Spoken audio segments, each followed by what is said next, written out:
নরসিংদীর বেলাবুতে ঐতিহ্যবাহী দড়িকান্দি সরকারি প্রাথমিক বিদ্যালয়ের সাবেক প্রধান শিক্ষক সুলতানা আক্তার এর স্মরণে দোয়া, মিলাদ মাহফিল ও স্মরণ সভা অনুষ্ঠিত হয়েছে। বুধবার বিকেলে বেলাবু উপজেলার নারায়ণপুর ইউনিয়নের দড়িকান্দি বাসস্ট্যান্ড সংলগ্ন দড়িকান্দি সরকারি প্রাথমিক বিদ্যালয় মাঠে ভোরের পাখি সমাজ কল্যাণ সংসদ এর আয়োজনে এই স্মরণ সভা অনুষ্ঠিত হয়। অনুষ্ঠানে শিক্ষক, সাবেক শিক্ষার্থী, রাজনৈতিক ব্যক্তিবর্গ ও বিভিন্ন শ্রেণী পেশার মানুষ উপস্থিত হয়ে প্রয়াত এই গুণী শিক্ষকের কর্মময় জীবনের প্রতি গভীর শ্রদ্ধা জানান এবং তার রুহের মাগফিরাত কামনা করেন। স্মরণ সভায় সভাপতিত্ব করেন সাহেবচর উচ্চ বিদ্যালয়ের সিনিয়র শিক্ষক ও নারায়ণপুর ইউনিয়ন বিএনপির সাবেক সভাপতি আব্দুল বাসেত মাস্টার। অনুষ্ঠানটি সঞ্চালনা করেন নারায়ণপুর ইউনিয়ন পরিষদের সাবেক সদস্য মোহাম্মদ মোহর মেম্বার। স্বাগত বক্তব্য রাখেন ভোরের পাখি সমাজ কল্যাণ সংসদের সভাপতি মোহাম্মদ কামরুজ্জামান রাসেল।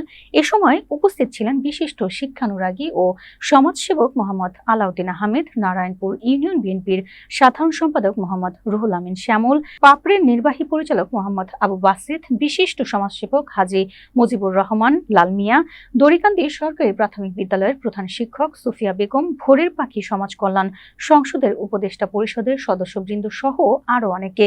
অনুষ্ঠান শেষে প্রয়াত শিক্ষকের আত্মার শান্তি কামনায় দোয়া ও মিলাদ মাহফিলের অনুষ্ঠান করা হয়।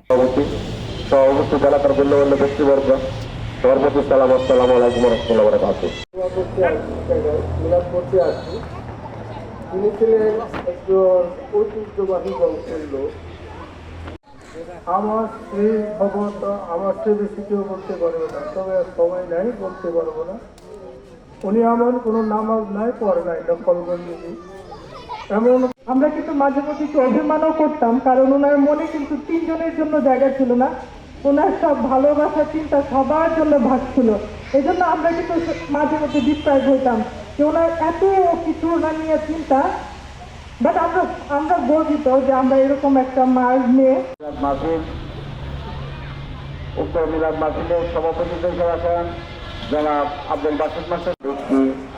তার স্মরণ সভা সুলতানা আক্তার ম্যাডাম আমাদের সকলে